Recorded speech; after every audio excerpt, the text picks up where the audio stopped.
down spy balloon leads to a rise in diplomatic tensions between the U.S. and China. The White House's decision to shoot down the massive white orb prompted a furious reaction from Beijing. Let's dive into the details, shall we?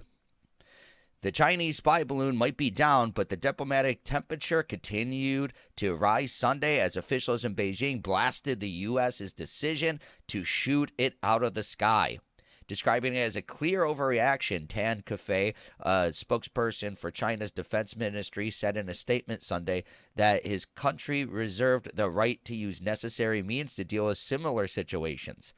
In a similarly strong-worded statement, China's foreign minister said it was a serious violation of international customary practice. I think China would have already. We have a spy balloon flying over them. They probably would have shot it down already. Maybe not the United States, but let's say Taiwan. Okay, if Taiwan, they would shoot that out of the air like that instantly. Let's continue. Both statements described the balloon as a civilian unmanned airship, and China had previously said the orb was used for research in meteorological purposes. It's funny they're saying that when why are they so mad that you shot down a weather balloon? It's like, oh, it's for meteorology. I can't say that word right now. I'm sorry.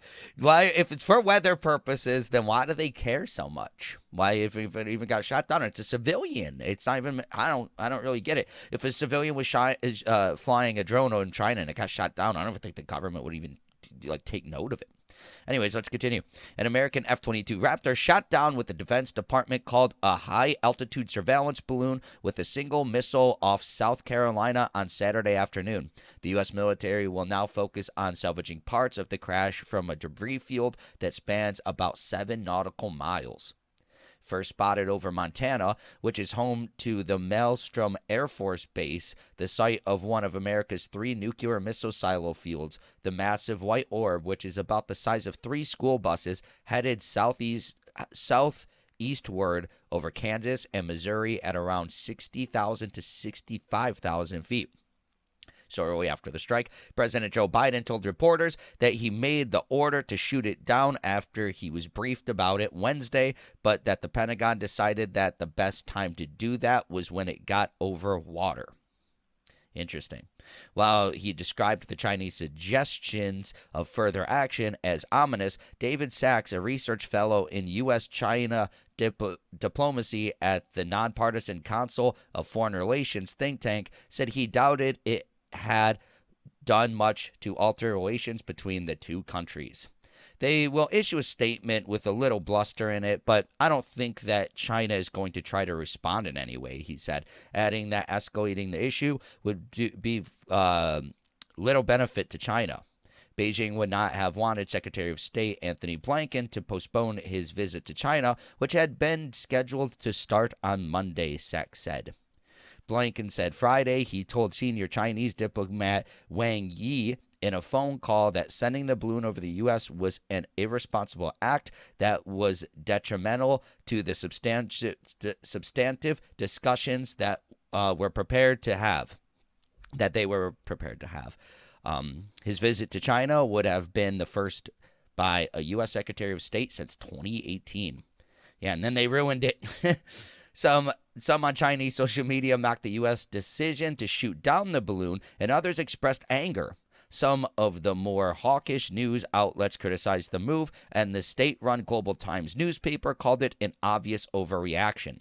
Several commentators also questioned the decision, while Jin Canrong, a specialist in Sino-U.S. relations at Beijing Renmin University of China, questioned the decision to postpone Blinken's visit. In a post on Chinese microblogging site Weibo, he said there had been opposition to the trip inside the U.S., particularly from the Republican lawmakers. It should be said that Blinken's visit to China itself is not a bad thing, but the atmosphere is not good, he said, adding that the U.S. always liked to create a little bargaining chip for themselves before high-level meetings to force the Chinese side to give in. This does not work. The Chinese side has long spotted buying this, he added. What is he trying to imply? Is he saying that the balloon was something from the U.S., but China admitted it was theirs? So I don't know what that guy means by that, and I don't know why they included it in the article, to be honest. Anyways, let's continue.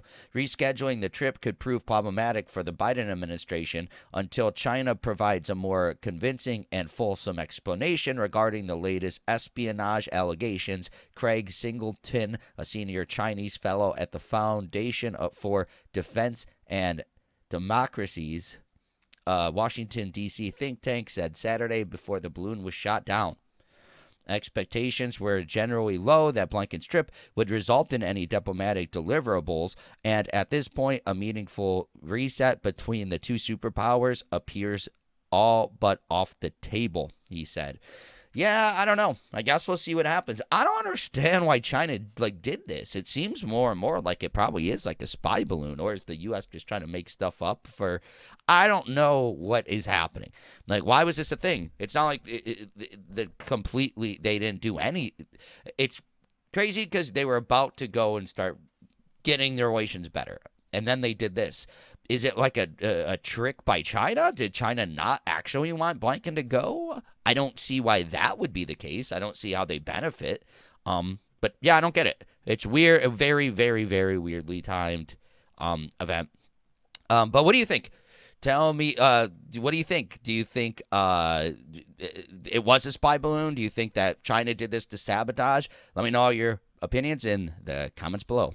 Also, be sure to give this video a like, subscribe to the channel for daily news updates, hit that notification bell, and share this video to help spread the news. Thank you so much for watching, and I'll catch you in the next one. Peace.